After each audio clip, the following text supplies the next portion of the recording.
Senior SEO Manager at Drizzly. How you guys feeling today? I'm doing all right. Thanks for asking. Good to hear.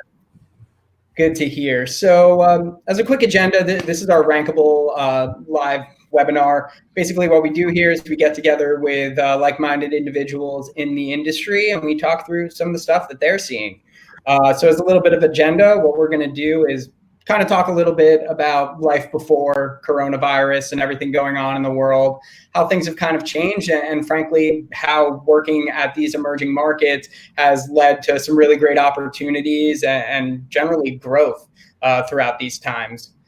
So really to get things kicked off right now, I'd love to kind of hear a little bit more about you guys and just your general focus. Let's call it in like January, before any of this stuff had gone on. So John, we'll start with you. Like before we even heard about Corona, like what were some of the things that you've been working on?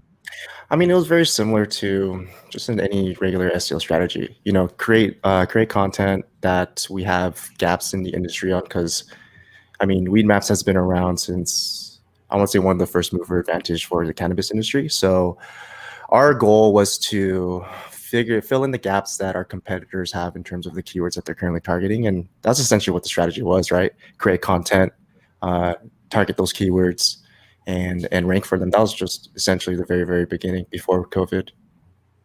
Absolutely. And Jake, for you, did you find that to be pretty similar? You know, just another day in the life trying to fill in the gaps and whatnot?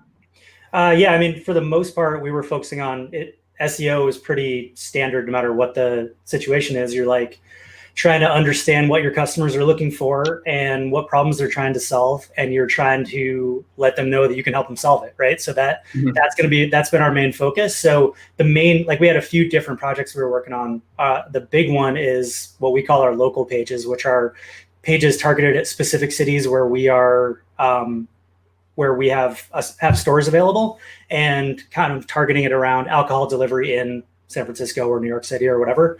And we focused in late 2019, we basically increased those pages by about 10x. We went from about 100 pages to closer to 1,000, and we've just been optimizing the heck out of them.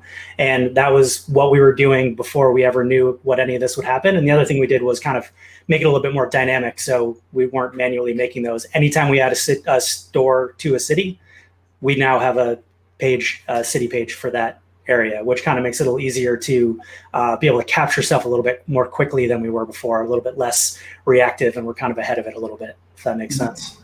Yeah, that makes total sense to me. And I think that one of the things that everyone just kind of thinks about when they're thinking about coronavirus and their work on a day-to-day basis is that it kind of just came out of left field, and no one was really quite preparing for whether it be the good or the bad that would come along with it for their individual businesses. But one of the main reasons, you know, I had kind of reached out of the blue to have you guys on is because you two both work for industries and businesses that are really thriving right now. So I'd love to hear a little bit more about just like when Corona first happened, that kind of intent shift that you guys saw. I know we talk about this a lot, how, you know, back in the day, before all of this, it was really more targeted at the discovery phase, and now we moved all the way down to the decision phase of things. Jake, I mean, for you, we'd kind of talked a little bit in the past about Drizzly. I'd love to hear your input on, you know, what strategies you guys kind of implemented to go from basically working through the discovery phase all the way down to now the decision-making phase. Yeah, I mean, there were a couple other projects we've been working on that kind of helped out with that too. Like the interesting thing was when people knew about alcohol delivery, there's a lot of questions for people. Typically, there's a lot more of sort of objection handling generally with alcohol delivery. Like, isn't that illegal? Are you sure that's okay? Like that kind of thing.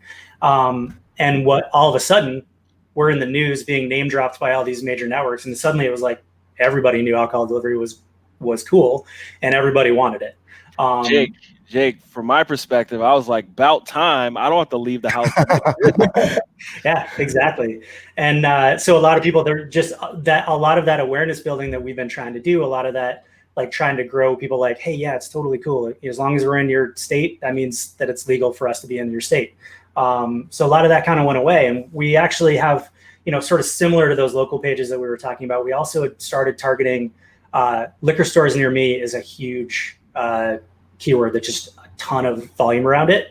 So we started to try to attract people that were a little higher in the funnel. They don't know that alcohol delivery is available, but they are just looking for a local liquor store. And then once we get them onto our page, when they're ranking well, we're like, yeah, cool. These are the liquor stores in your neighborhood. Also, they can bring you your booze. And that has really worked out for us well too. I mean, it was just crazy. Like the stuff that we had done last year and at the beginning of this year, like we will, after everything that was happening, and we ended up rationing back on a lot of sort of like our paid spend and all that kind of stuff. So the SEO pages were just given like a chance to shine, right? So in April, our like SEO new buyers, that's one of the metrics that I'm really sort of focusing on and trying to build.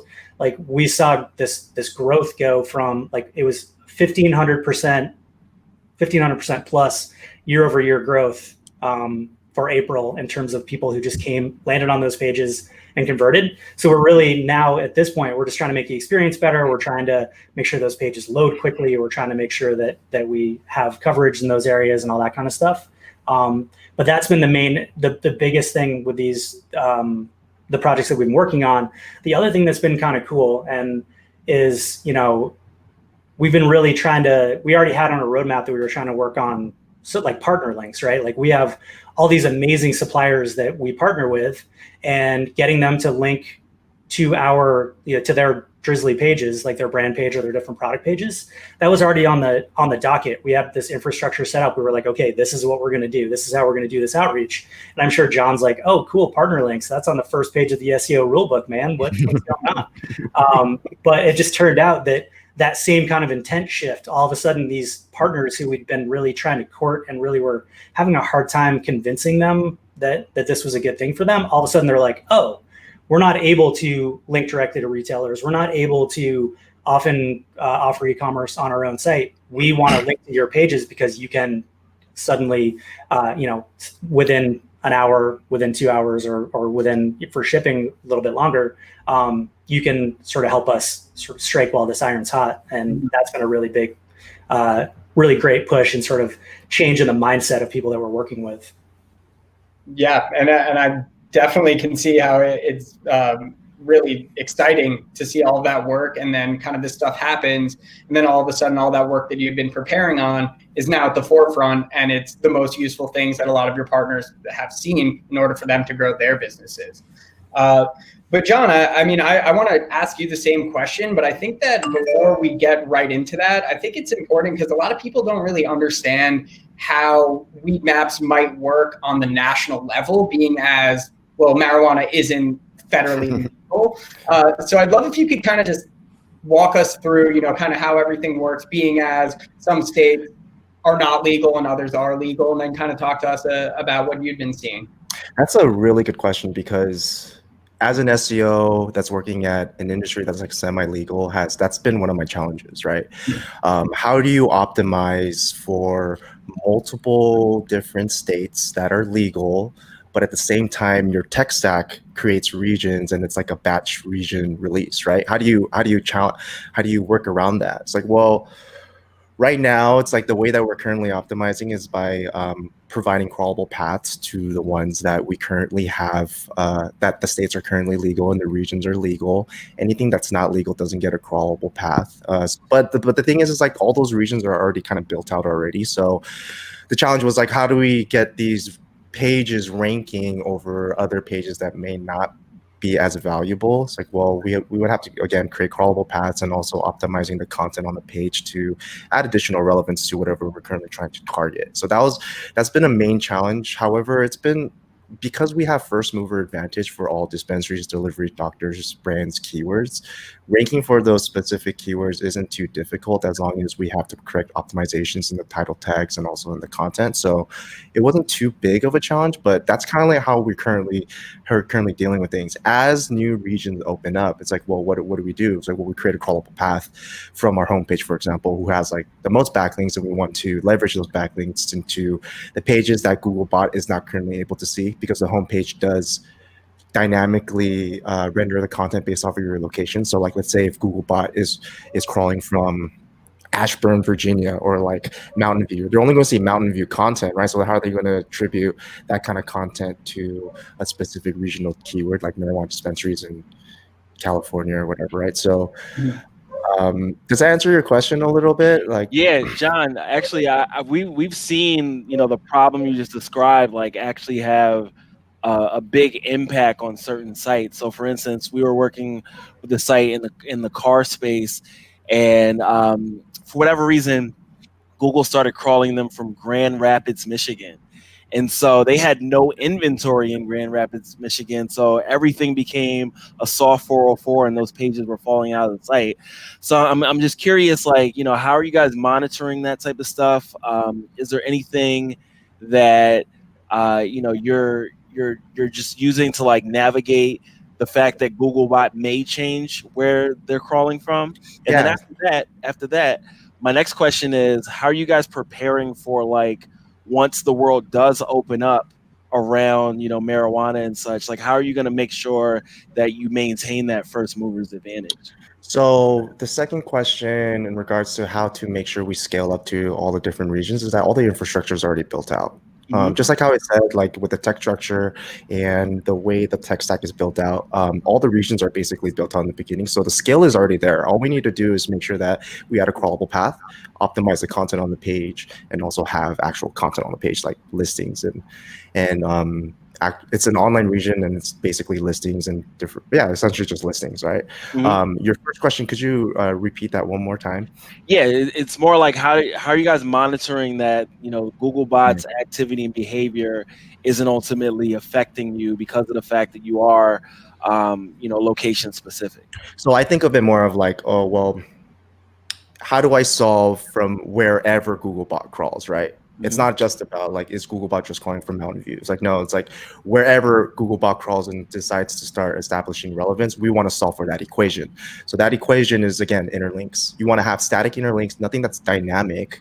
It's basically like all the dynamic info on the page. I just basically cross that out. I'm like, okay, I'm not even going to take that into consideration because Googlebot's going to crawl wherever they crawl, right? However, the static content at the very bottom of the page, for example, that are interlinks to the regions that Googlebot's not able to get to very quickly from the homepage, we make sure that the interlink is there and that it's static. It's never going to change regardless of wherever Googlebot's going to be crawling from. Gotcha. Back to you, Dylan.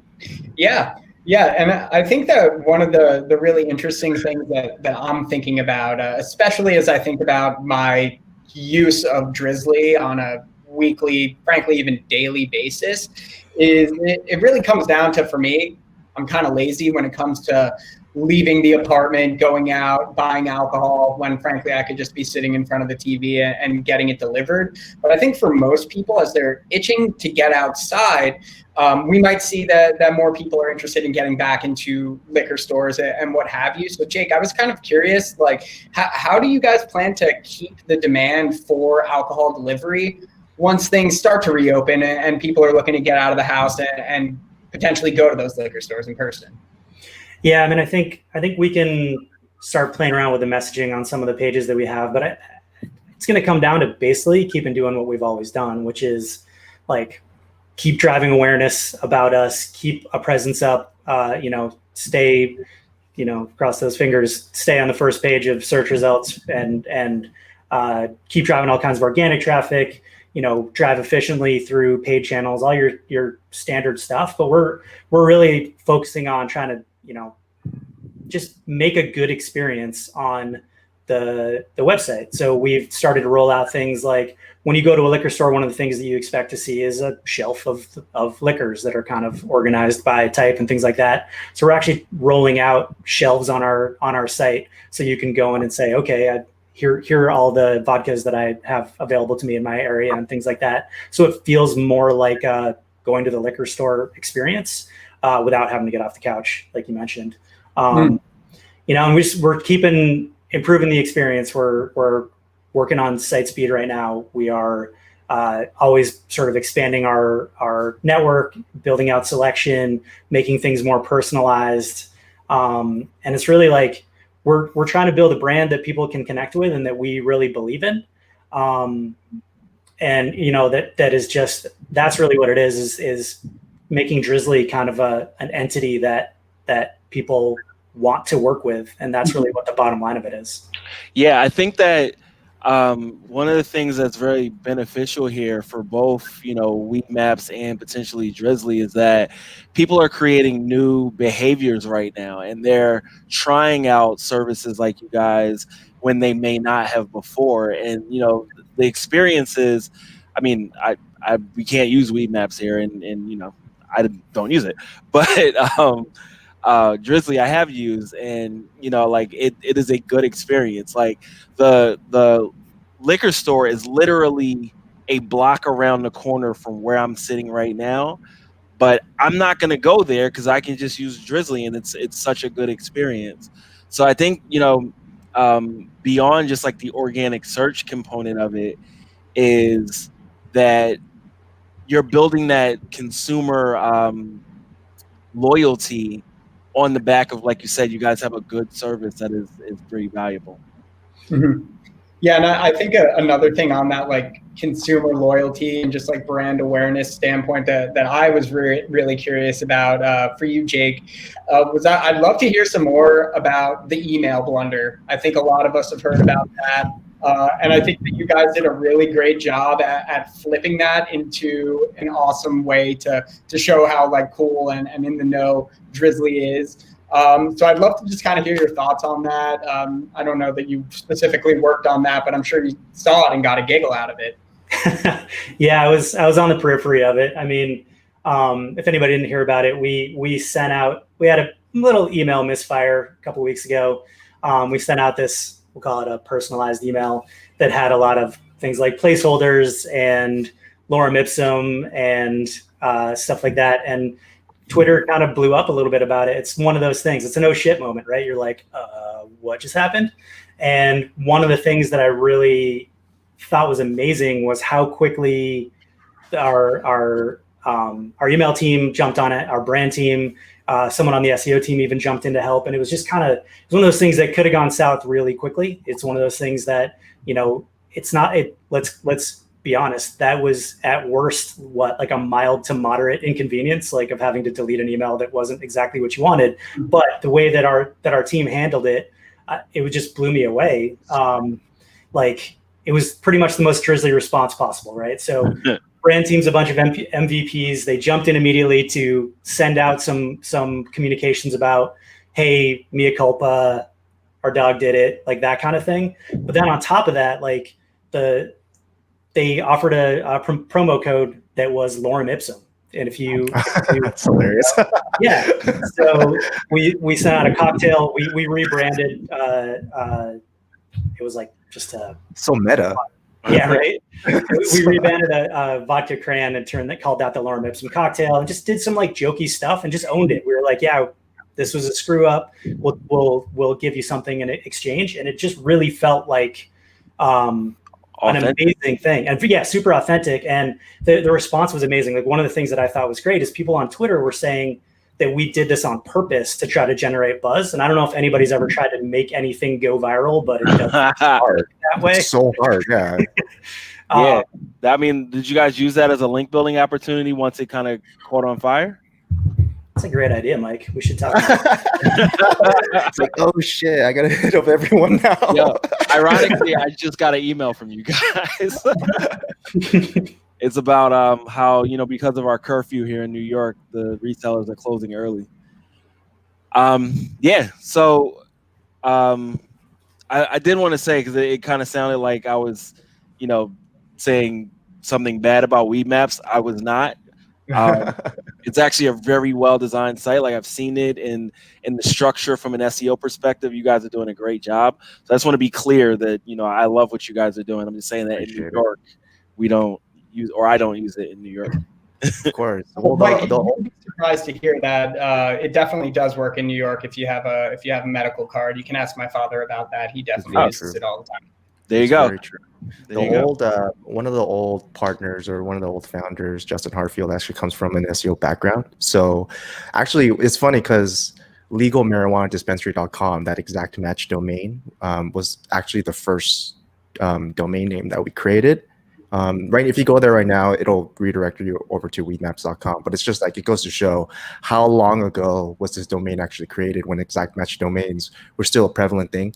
So roughly around 11, 12 years ago, right? So because of that, the structure is basically built out kind of towards SEO until a certain point where it's like, and he was working on it for so long, and then other people get brought in, and it's like, well, SEO doesn't become as big of a priority. So there's a lot of gaps that we can still fill in terms of technical, but it is definitely built out with an SEO mind at the very beginning. You are correct on that. So yeah, we had kind of a similar thing. Our founders are really smart. They like thought about SEO right from the get-go before I even started. I've only been at Drizzly for about a year.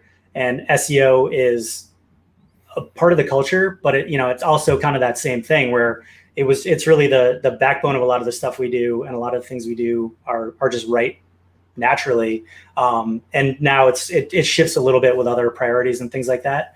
But it's kind of funny, like when I tell people what percentage of our traffic comes from SEO, they're like, wait, what? Like, and that's just sort of par for the course here. It's like, yeah, more than, so much of our traffic comes from this free channel.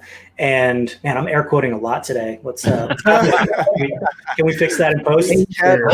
I'll do some air guitar.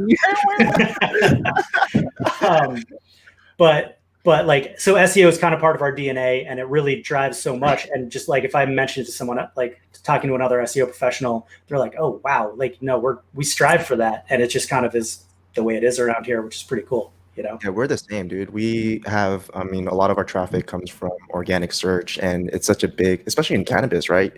You can't do a lot of paid media in cannabis. Like you have to do, because the reason being is because Google PPC or AdWords is blocked on any cannabis and vice keywords. So it's like my paid media guy, who's like one of my best friends over at WeedMaps, has a very challenging job. He has to find all these different vendors that are able to support our kind of ads on different, like buy-ins or different platforms that will actually put our ads on different websites and stuff. And that's been a very big challenge. And because of that, SEO has been such a big focus, that's where most of our traffic comes from. So. Cool. And John, while I got you here, so I know that Jake, he's a work from home guy, but for you, I think it's important to talk about those people that aren't work from home type of people, and just kind of how your experience has been shifting from being in an office to working at home every day. So I'd love to just hear what's kept you motivated in this new kind of environment. So I'm a person that does both. Like I like doing both. I like going into the office because all my friends are there. I have a lot of friends at WeedMaps. It's like, that's how you make that place enjoyable, right? Mm-hmm. So, and also, but at the same time, I like being at home with my dog. SEO is something that you can do definitely remotely. It's not something that you really need to be in the office for. But in my opinion, most of the reasons why I'm in the office is for optics. You want to make sure that, because I want to move up too, right? It's like you want to make your stuff known. So, the biggest challenges when it comes to these types of like transitions is how do you make sure that your work and your tactics and your strategy is still being heard, right? Mm-hmm. I'm very fortunate that the VP and the GM of WeedMaps was my former boss. Like when he first got there, he was my direct supervisor. Mm-hmm. So getting a conversation with him to make sure that SEO is a priority, continues to be a priority, was pretty easy for me.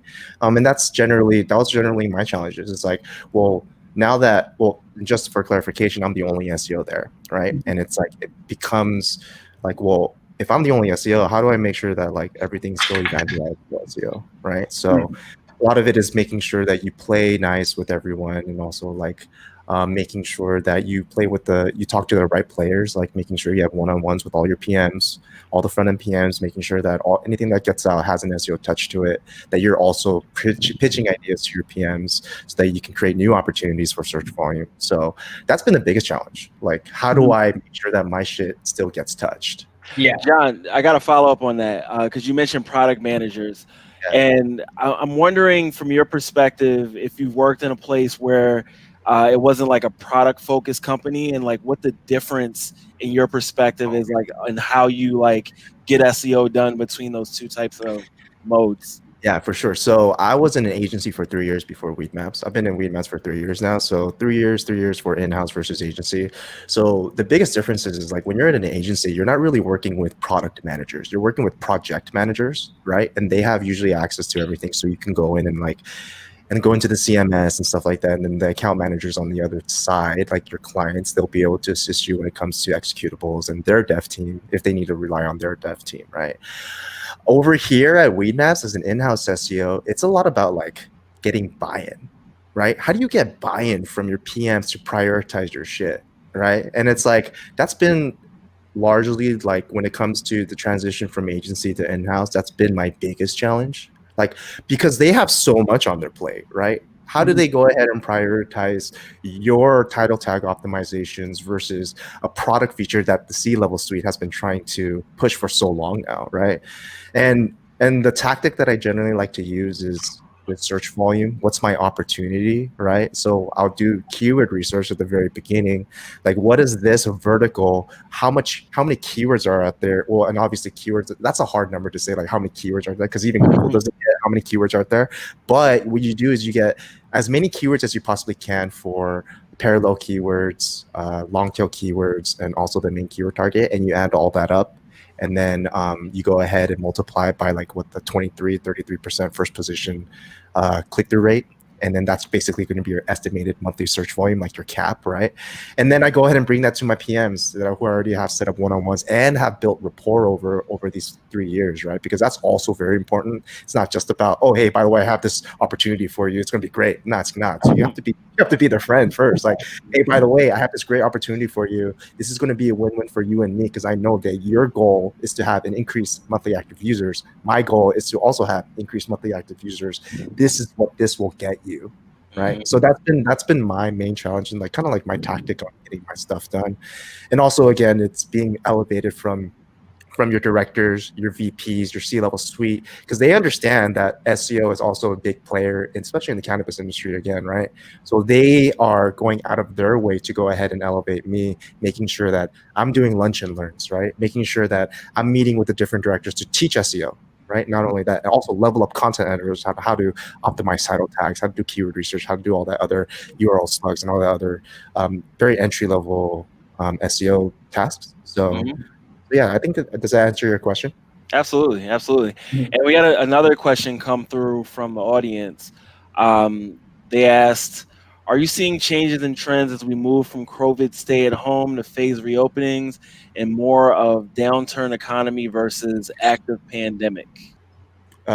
People love weed, and it's not like, and I'm pretty sure Jake can say the same, because it's like everyone drinks and everyone smokes weed. So it's like, and cannabis has been deemed an essential business. So during the COVID crisis or pandemic, yes, we have been seeing an increase in search volume and organic traffic. As the turn down and the economic, I guess you would say, recession, if you could call it that at this moment, we are still seeing an increase. However, from the riots and the protesting, we are seeing a decrease because curfew, people can't go to dispensaries as much, and people are also being very active when it comes to activism. What about you, Jake? Yeah, pretty much what he said. I mean, we're an essential business too, where we see a huge uptick, and then we are seeing some impacts from all the, you know, everything that's going on around the country right now, and it's we're still trying to figure that out. Like you just got that email saying that with the curfews, that the stores are going to be closing at 6. There's a lot of that stuff that's going to impact business, but it's the right thing to do, and it's, you know, we're trying to do that too. I think the other thing that I really wanted to ask too is I'm wondering what a work from home type is. Does that mean like an indoor kid? Is that what? Are you asking me? Yeah. Well, yeah, let me know that you've been working from home for a while. But if you I'm just kidding. Yeah, I've been working from home for like 12 years. This isn't new to me, but it is really interesting because Drizzly has a very like bump into someone in the hall culture. It's a very close knit. Everyone's in the office, and the headquarters are down in Boston. We have offices in Denver and New York. So we have a distributed sort of culture anyway, right? We have to have like people calling in on the web and stuff like that. But I'm up in Vermont. I'm not able to. I mean, I can get to the office if I need to and things like that when it's open. but I have really seen a big difference. It used to be, you know, I don't want it. It just happens, right? Like if you have 30 people in a room and there's one jerk up in Vermont, like dialing in over the phone, like, it's kind of hard to remember, like, you know, to leave space for that. And sometimes it ends up just being like, and this isn't just a Drizzly, this has been anywhere I've worked. It's like, oh, anybody on the phone have anything to say? No? All right, cool. And that's really, you know, and that's really shifting a lot, because now every meeting we have, everyone's logging in from their laptop. So we're seeing 200 people's faces in tiny little tiled fashion in Google Meet. But it really, it feels more inclusive for me. I don't feel kind of like that kid standing off on the side being like, hey guys, remember me? But there is just, it is shifting the way that we communicate with each other. And I think a lot of that's going to stick around even once our office reopens. I think we're going to have some people who probably elect to work from home more often. And I think it's going to just affect the total culture of the company as being able to integrate folks. We have, I'm not the only remote employee at Drizzly by any means. But I think we're going to be able to see a little bit more integration of folks joining in different ways and being part of the conversation. I think that's just to add on to that, I think that's a super great point in terms of like the culture thing. Like WeedMaps has been saying that we've been largely very effective and efficient and very productive ever since we've been working from home, right? And actually the COO had said, like, you know what? After this whole thing, we've noticed that, you know, being home with your families and being productive and commute time, all that drop down, it means that once all this pandemic and it lifts up and we can start going to work, the main focus isn't about coming to the office anymore. It's about flexibility. That's exactly what the COO said. And I was like, dude, how can I not back this company even more? The fact that it's like a C-level executive is saying like, oh, by the way, once this pandemic is over, like working from home shouldn't be an issue anymore, right? I was like, oh, okay, that's fucking dope. You know? Yeah. We're seeing that too. So guys, we're at time, but I do want to leave a little space for you guys to share, you know, what's your like one go-to tip or tool or takeaway that you want to share with the folks at home that they can, you know, use as an actionable from this discussion? I could go first, I guess. Inner links, bro. Technical SEO. Okay, so like I always think about like there's 3 pillars of SEO, right? Tech, on page, off page. Technical is like basically the foundation, does everything, is the on switch off, on is off switch off kind of thing. On page is like your horizontal reach, and off page is like your vertical reach. When it comes to technical SEO, that was like WeedMaps was my very first foray into that kind of field. And you don't really realize the importance of inner links until you have a really, really big website and until you have a really dynamic website. So for me, a lot of my journey here has been in like, how do I connect all these nodes that are pages? Like these nodes are pages, right? How do I connect all these nodes so that when Google crawls this page, they can go ahead and go to other parts that are relevant, right? So my takeaway, inner links, man. If you could find places to interlink, fucking do it. Yeah.